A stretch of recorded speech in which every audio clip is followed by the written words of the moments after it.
አሁን የንግዱን ነገር ለሚስታቸው ትተውታል ይላሉ ምንጮች። እንዳሞኖ ሚስትየዋ የጀትና የሚግ ስፔር ፓርት እንጂ ቅቤ አይነግዱም የሚሉት የይልማ መርዳሳ የቅርብ ሰዎች እሳቸው የአየር ኃይል አዛዥ፣ ሚስታቸው ደግሞ የአየር ኃይሉን የጥገና ቁሳቁስ የሚያቀርቡ ነጋዴ ናቸው ይላሉ።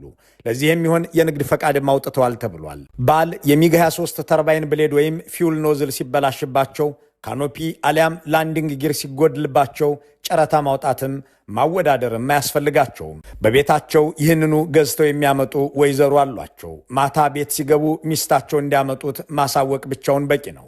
ሂሳቡ የሚገባውም ወደ ባልና ሚስት አካውንት ነው ሲሉ እነዚሁ ውስጥ አወቅ ምንጮች ያብራራሉ። የአየር ኃይሉ ቅሌቶች እነዚህ ብቻ አይደሉም። ሌሎች ታሪኮችን በቀጣይ ለመመልከት የቅርብ ጊዜ ቀጠሮ እንያዝ። ሰሞኑን 90 ዓመት ሞላው እየተባለ ድግስ ላይ ያለውን የአየር ኃይል ስንገልጠው የምናገኛቸው የብልጽግና ባለሀብቶች አሉ። እነዚህ በኢትዮጵያውያን ገላና ነፍስ በአገር ሀብትና መሰረተ ልማት ላይ የሚተኮስን የአየር ኃይል ቦምብ ተኳሾች ሆቴል ሰጥተው የሚያስቀምጡ፣ የሚያበሉና የሚያጠጡ፣ ለዚሁ መንግስት በውጭ ምንዛሬ ጦር መሳሪያ የገዙ፣ በምላሹም መሬት የተሰጣቸው፣ ግብር መክፈል የቀረላቸው 2 ሰዎች ናቸው። እነዚህን ባለሀብቶች ሆቴላቸውንና ማንነታቸውን በማስረጃ ጭምር በቀጣይ እንነግራችኋለን። ቀጣዩ ኤታማዦር ሹም እኔ ነኝ የሚሉት ይልማ መርዳሳ በዘመነ ኢህአዴግ ኦነግ ናቸው እያሉ ያስባረሯቸውንና ያሳሰሯቸውን ሰዎች በስማቸው እየጠቀስን እናስታውሳችኋለን። ከአብይ አህመድ ጋር ያጋመዳቸው ጠባይ ጸረ ኢትዮጵያዊነት ብቻ ሳይሆን ጸረ ወለጋነት ነው የሚባልላቸው ጄኔራሉ አንድ ማህበር መመስረታቸውም ተሰምቷል። ከሌተናንት ኮሎኔል በብርሃን ፍጥነት ሌተናንት ጄኔራል የተደረጉት የአየር ኃይል አዛዥ የሆኑትም ይልማ መርዳሳ እዚህ ደረጃ ላይ የደረሱበት መንገድ ግን እሳቸውም ግርም የሚላቸው ይመስላል። አውሮፕላን አይቼ የማላውቅ ሰው አየር ኃይል ገባሁ ይላሉ። ጄኔራል ይልማ በዚህ ንግግራቸው ውስጥ አንድም የዋሹት ነገር የለም። በቀለም ትምህርታቸው ጎበዝ ነበሩ። ከአብይ አህመድ ጄኔራሎች ሁሉ የተማሩበትን ሃይስኩልና ኤሌመንተሪ መጥቀስ የሚችሉ ያላቸውን የትምህርት ማስረጃም በኩራት የሚያቀርቡ ናቸው ይባልላቸዋል። አውሮፕላን አብራሪና የአየር ኃይል አዛዥ መሆን ይቅርና አውሮፕላንም አይቼ አላውቅም ያሉት ጉዳይም እብለት የለውም። የዘለሉት የግል ታሪክ ግን አላቸው። እሳቸውም መከላከያን የተቀላቀሉት በትክክል እንዳስቀመጡት የአየር ኃይል አዛዥ ጄኔራል ለመሆን ሳይሆን ጠመንጃ ለማግኘትና ጠላታቸውን ለመግደል ነበር የሚል አንድ አብሮ አደጋቸው ታሪኩን ሲያስረዳ እንዲህ ይላል። ይልማ መርዳሳ በተወለዱበት ደቡብ ምዕራብ ሸዋ አማያ ወረዳ ጎበዝ ተማሪ ሆነው 12ኛ ክፍልን የጨረሱ ቢሆኑም በወቅቱ ወደ ከፍተኛ ትምህርት ተቋም ለመግባት የሚያበቃ ውጤት አልመጣላቸውም። እናም የትምህርትን ነገር እርግፍ አድርገው በመተው ወደ ንግድ ገቡ። የሚነግዱትም ቅቤ ነበር። በዚህም ከሚኖሩበት ገጠራማ ቦታ ወደ ከተማ እየተመላለሱ ቅቤ ሲነግዱ የሚያውቋቸው ጉልበተኞች መንገድ ላይ ጠብቀው ደብድበው ቅቤያቸውንም ሆነ በኪሳቸው የነበራቸውንም ገንዘብ ወሰዱባቸው። እነዚህን ጉልበተኞች መግደል አለብኝ ብለው የወሰኑት ይልማ ጠመንጃ ለማግኘት የኦህዴድ ወታደር ሆነው ገቡ። ባልጠበቁት መጠን ጠመንጃ እጃቸው ሳይገባ ረዘም ላለ ጊዜ በስልጠና ላይ ቆዩ። ከዚያም ወደ ሜጀር ጄኔራል ሙልጌታ ቡሊ ወታደራዊ ማዕከል ተላኩ። በ1987 ዓ.ም መከላከያ በአዋጅ ከተቋቋመ በኋላ ሳይጠብቁት የአየር ኃይልን እንዲቀላቀሉ የብሔር ኮታ አገዛቸውና እዚያ ተመደቡ። ቅቤያቸውን የነጠቋቸውን ሰዎች ለመግደል የነበራቸው ህልምም ኢትዮጵያውያንን ወደሚደበድቡበት ማማ ላይ አደረሳቸው። የኢትዮጵያ አየር ኃይል ፈጥሯቸው ዘመን ከማይሽራቸው ሰዎች መካከል ይቆጠራሉ ተብሎ የይልማ መርዳሳ ስም ሲነሳ እንዴትና በምን ብሎ መጠየቅ አያስፈልግም። በትክክልም ይልማ መርዳሳ ዘመን ህግና ታሪክ የማይረሳቸው የአየር ኃይል አዛዥ ናቸው። ከ30 ዓመታት በኋላ ለመጀመሪያ ጊዜ በአየር ኃይሉ ገበያ ሙሉ ህዝብ የደበደቡ፣ ከ30 ዓመታት በኋላ ለመጀመሪያ ጊዜ የኢትዮጵያን ህፃናትና እናቶች በአውቶቡስ ላይ በአየር ቦምብ ያነደዱ፣ ከ30 ዓመታት በኋላ ለመጀመሪያ ጊዜ የአገርን ህዝብና መሰረተ ልማት ለማውደም ይህንኑ መሳሪያ የተጠቀሙ፣ በኢትዮጵያ አየር ኃይል አዛዦች ታሪክ 7 ዓመት ሙሉ የኢትዮጵያን ጥቅም ለማስከበር በውጭ ጠላት ላይ አንድ የአየር ቦምብ ያልተኮሱ፣ የኢትዮጵያን ህዝብ እስከ መኝታ ቤቱ ግን ገብተው እንዲገደል ትዕዛዝ የሰጡ እየተባለ የሚነገር ታሪክ ያላቸው ታሪክ የማይረሳቸው አዛዥ ናቸው። በአገሪቱ የአየር ኃይል አዛዦች ታሪክም የአየር ክልላቸውን ለጎረቤት ሀገር አየር ኃይል ፈቅደው ወገኖቻቸውን ያስጨፈጨፉ ናቸው ብሎም ታሪክ ይመዘግባቸዋል። እናም አለቃቸው ዓመት ጠብቀው እንዲያሞግሷቸው ዓመቱን ሙሉ በጄት በድሮንና በሌሎችም ሲገድሉ የሚከርሙ ናቸውና ለዛሬ ዜና ለነገ ደግሞ ታሪክ አይረሳቸውም። የአየር ኃይሉ የሚገድለው የኢትዮጵያን ህዝብ ብቻ ሳይሆን የራሱን አባላትም ጭምር ነው። ባለፉት 45 ቀናት ውስጥ ብቻ የራሳቸውን ወገኖች ግደሉ ተብለው የተላኩትን እግረኛ ወታደሮች የፈጁበት ታሪክ አሰቃቂ ነው።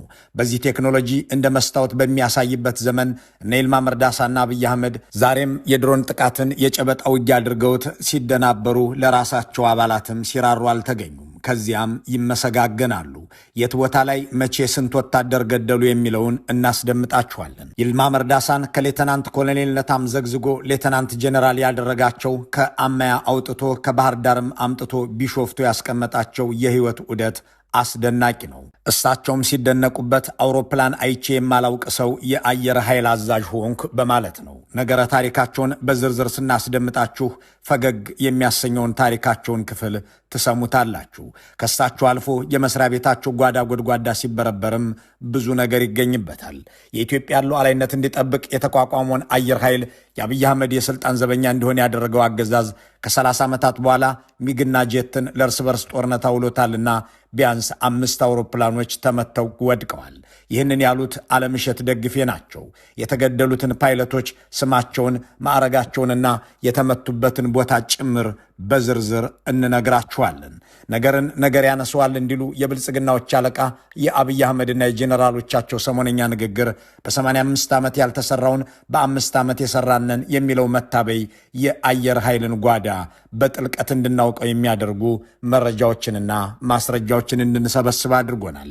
እንዳም ሆኖ በሰነድ ተደግፎ የደረሰንን ሁሉ ቢያንስ አገር ስትተርፍ የህዝብ ሀብት ይሆናል በሚል ይህኛውን ወታደራዊ ምስጢር ለተከታታዮቻችን ማድረስን አልወደድንም። ብልጽግና እጁ ላይ የገባለትን እሳት ሁሉ በኢትዮጵያውያን ገላና ነፍስ ላይ የሚተኩስ መሆኑ እየታወቀ አገራችንን ለመከላከልም እንደማያውለው እየታወቀ ለምን የተገኘው መረጃ ሁሉ አይነገርንም የሚል ጥያቄ ቢነሳ ልክ ነው።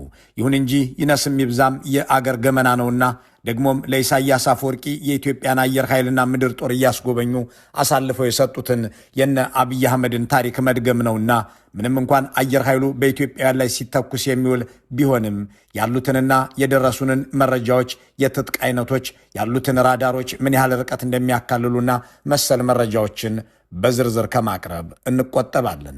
እንዳም ሆኖ ከዚህ ወንጀል ጀርባ ያሉ ሰዎች ሁሉ በስማቸውና በግብራቸው በዝግጅቶቻችን መጠቀሳቸው ይቀጥላል። እዚህ ጋር ሌላ አስደናቂ ታሪክ አለ። ቅቤ ነጋዴው ጄኔራልና ሚስታቸው። የጄኔራሉ ሚስት ስፔር ፓርት አስመጭ ናት። የምታስመጣው ስፔር ፓርት ደግሞ የአየር ኃይል ነው። የኢትዮጵያ አየር ኃይል የሚባለው የአብይ አህመድ የስልጣን ዘበኛ ሚጎችና ጀቶች የሚጠገኑት የጄኔራሉ ሚስት በምታስመጣቸው ዕቃዎች ነው። የየትኛው ጄኔራል ሚስት የሚለውን ከነስማቸው እናብራረዋለን። አብራችሁን እንድትቆዩ አክብሮታዊ ግብዣችን ነው።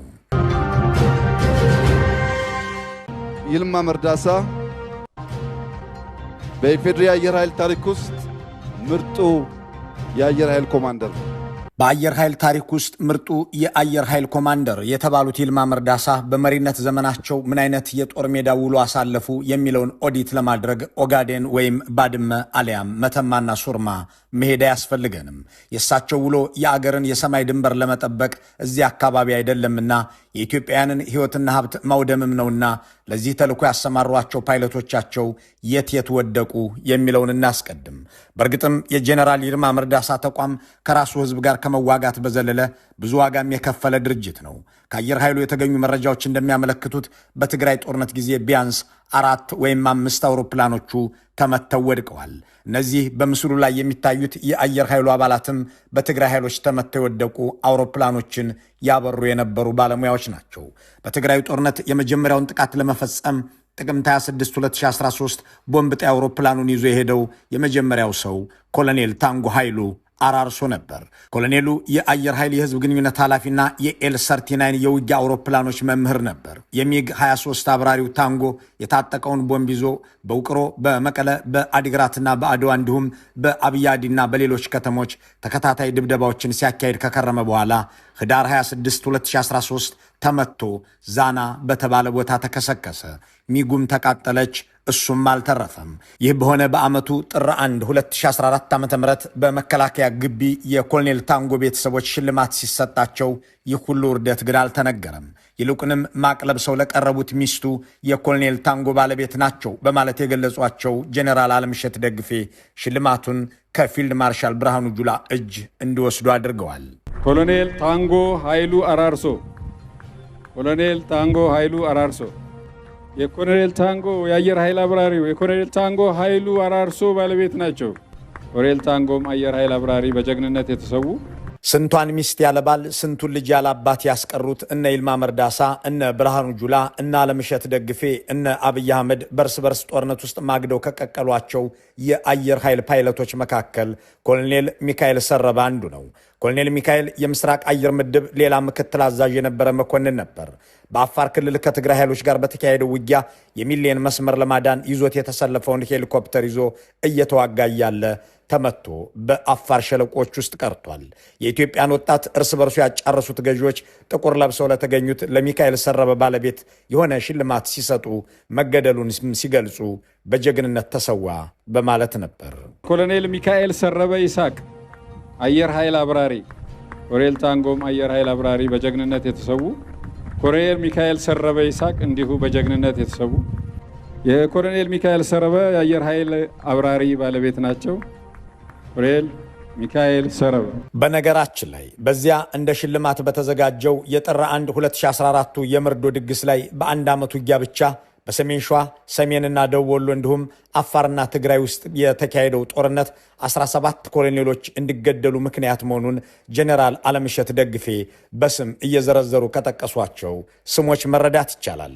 ባሎቻቸውን ነጥቀው ለሐዘን የዳረጓቸው ሚስቶች፣ ልጆቻቸውን አስገድለው ጧሪ ያሳጧቸው ወላጆችም መድረኩ ላይ ተገኝተው ጥቋቁር ልብሶቻቸውን እየለበሱ የተሰጣቸውን ተቀብለዋል። ጉዳያችን አየር ኃይሉ ነውና እሱ ላይ ስናተኩር በዚሁ የእርስ በርስ ጦርነት ለጥቂት ገዢ ልሂቃን ተብሎ ሕይወታቸውን ካጡ ፓይለቶች መካከል ኮሎኔል ለማ ታፈሰ ሽፈራውን እናገኛለን። ኮሎኔል ለማ የምስራቅ አየር ምድብ ምክትል አዛዥ የነበረ ሲሆን የሚግ 35 መምህርም ነበር። ወደ ትግራይ የገባው ግን ሄሊኮፕተር ይዞ ነው። እሱም ሚያዝያ 3 2013 ዓ.ም ለጥቃት ሲዘምት በትግራይ ሀገረ ሰላም ሰማይ ላይ እያለ በጠላቶቹ ተቀደመ። ከተመታ በኋላም ቆላ ተንቤን አብይ አዲ ከተማ ሲወድቅ ሄሊኮፕተሩም ሆነ እሱ በእሳት ተቀጣጥለው አልቀው ነበር። የእርሱም ባለቤት ባሏን ለሞት የዳረገ ጦርነት ከፈጠሩት ገዢዎች ሽልማት ተቀብላለች። ኮሎኔል ለማ ታፈሰ ሽፈራው እንዲሁ ከአየር ኃይል የኮሎኔል ለማ ታፈሰ ባለቤት ኮሎኔል ለማ ታፈሰ እና አለምሸትና ብርሃኑ ለሞተ ሰው ቤተሰብ ሁሉ ሽልማት ሰጥተዋል ማለት አይደለም። ለዚህ ደግሞ በዚሁ የእርስ በርስ ጦርነት ላይ አየር ላይ ያለ ተመቶ እንዲሞት የተደረገው ኮሎኔል ተፈራ አያሌው ምስክር ነው።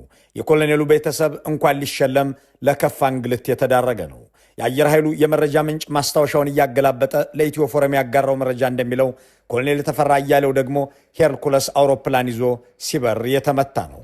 ኮሎኔል ተፈራ ይህ በምስሉ ላይ የሚታየው መኮንን ሲሆን ሰኔ 2013 ኤል130 ሄርኩለስ የተባለችን አሜሪካ ሰራሽ አውሮፕላን ይዞ ከ5 የበረራ ባልደረቦቹ ጋር ወደ መቀለ ሲያቀና ግጀት አካባቢ ተመቶ ወደቀ። አውሮፕላኑም ሆነ አብራሪውና ባልደረቦቹ አልተረፉም። ኮሎኔሉ አየር ኃይሉ በረዥም ዓመት ጥረቱ ካሰለጠናቸውና ከሚመካባቸው ባለሙያዎች አንዱ ነበር። የቢሾፍቱ አየር ምድብ ምክትል አዛዥና በሎጂስቲክስ ስራዎች ምስጉን ባለሙያም ነበረ። የፓይለቶች መምህር፣ የቪአይፒ በረራዎች አዛዥና አብራሪ የነበረው ኮሎኔል ተፈራ አያሌው በትግራይ ክልል የትራንስፖርት አውሮፕላን ሲያበር ተመቶ ሞተ። ሄርኩለሷም ወደ አመድነት ተቀየረች። አሳዛኙ ነገር ይህ መኮንን በዚህ መልኩ በእርስ በርስ ጦርነት ላይ በራሱ አገር ዜጎች ተመቶ ሕይወቱ ማለፉ ብቻ አይደለም።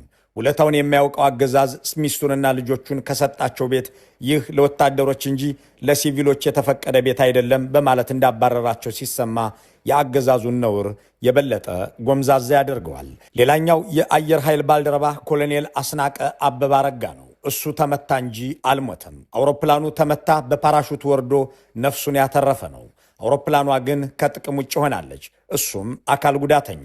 ጄኔራል አለምሸት ይህንን ክደው አስናቀ ቢመታም አውሮፕላኑን መልሶ ለውጊያ ዝግጁ አድርጓል በማለት ዋሽተዋል። አስናቀ ግን እያነከሰ ሽልማቱን ሲወስድ ታይቷል። አስናቀ አበበ አረጋ የኮሎኔል አስናቀ ጀግና ፓይለት ናቸው። በግዳጅ ላይ ያሉ አውሮፕላናቸው ከተመታ በኋላ በተመታበት ሁኔታ ግን መልሰው ማሳረፍና ለቀጣይ ግዳጅ ዝግጁ እንዲሆን ያደረጉ ጀግና መኮንን ናቸው። የአየር ኃይል አብራሪ